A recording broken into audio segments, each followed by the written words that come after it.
ఇటీవల కాలంలో అనపతి నియోజకవర్గంలో ఏర్పడిన రాజకీయ పరిణామాల నేపథ్యంలో తెలుగుదేశం జనసేన కూటమిలో మొదటి జాబితాలో నా పేరును ప్రకటించడం జరిగిందని, తదుపరి బీజేపీ కూడా కూటమిలో చేరడంతో బీజేపీ కూడా వాళ్ళ అభ్యర్థిని ప్రకటించడంతో గందరగోళ పరిస్థితి ఏర్పడిందని మాజీ శాసనసభ్యుడు నల్లమెల్లి రామకృష్ణారెడ్డి పేర్కొన్నారు. అనపర్తి నియోజకవర్గంలో వైసీపీని ఎదుర్కోవాలంటే ఒక బలమైన అభ్యర్థి బరిలో ఉండాలని, లేని పక్షంలో ఇక్కడ తెలుగుదేశం పార్టీ ఉనికిని కోల్పోతుందని రామకృష్ణారెడ్డి అన్నారు.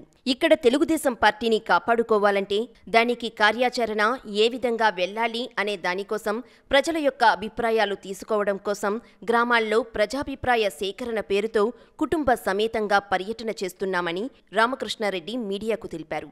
ఈ పర్యటనలో భాగంగా మా కుటుంబం ఆయా గ్రామాల్లో పర్యటిస్తున్నప్పుడు అపూర్వ స్పందన వస్తుందని, మేమంతా మీ వెంటే నడుస్తామని అంటున్నారని రామకృష్ణారెడ్డి పేర్కొన్నారు.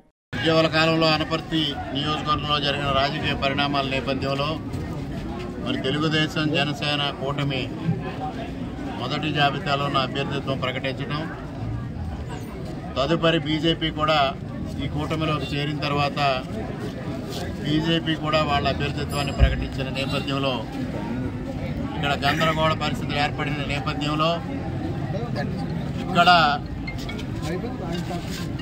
వైసీపీని ఎదుర్కోవాలి, ఒక బలమైన అభ్యర్థి బరిలో ఉండాలి. లేని పక్షంలో ఇక్కడ తెలుగుదేశం పార్టీ ఉనికి కోల్పోతూ ఉంది.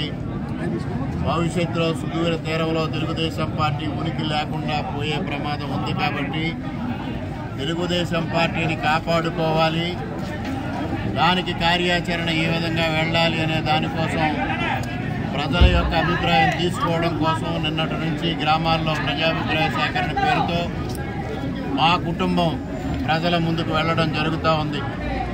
మరి మా తండ్రి గారు మూలారెడ్డి గారు, ఆ తర్వాత నేను ఇక్కడ తెలుగుదేశం అంటే మూలారెడ్డి గారు అంటే తెలుగుదేశంగా పెనవేసుకుపోయిన బంధం, కార్యకర్తలతో పెనవేసుకుపోయిన బంధం, ప్రజలతో పెనవేసుకుపోయిన బంధం. ఈ నేపథ్యంలో తెలుగుదేశం పార్టీని కాపాడుకునే ఉద్దేశంతో ఈరోజు ప్రజల ముందుకు రావడం జరిగింది. నిన్నటి రోజున మహేంద్రవాడ గ్రామం, ఈరోజు పందెలపాక గ్రామంలో అపూర్వమైన స్పందన వస్తూ ఉంది. తెలుగుదేశం పార్టీని కాపాడాలి, దానికోసం మీరు ముందుకు వెళ్ళండి, మేమంతా మేము వెంట నడుస్తామని చెప్తా ఉన్నారు. ఈ సందర్భంగా నేను కూటమి అధ్యక్షులు, తెలుగుదేశం పార్టీ అధ్యక్షులు చంద్రబాబు నాయుడు గారు, జనసేన అధ్యక్షులు పవన్ కళ్యాణ్ గారు, బీజేపీ అధ్యక్షురాలు పురంధరేశ్వరి గారికి ఒకటే విజ్ఞప్తి చేస్తా ఉన్నా. ఇవాళ రాక్షస పాలన అంతమొందించాలనే ఒక ఎజెండాతో ఏదైతే కూటమి ఏర్పడిందో ఆ కూటమి లక్ష్యం నెరవేరాలంటే ప్రతి అసెంబ్లీ నియోజకవర్గంలో 175 అసెంబ్లీ నియోజకవర్గాల్లో బలమైన అభ్యర్థులు పోటీ చేయాలి.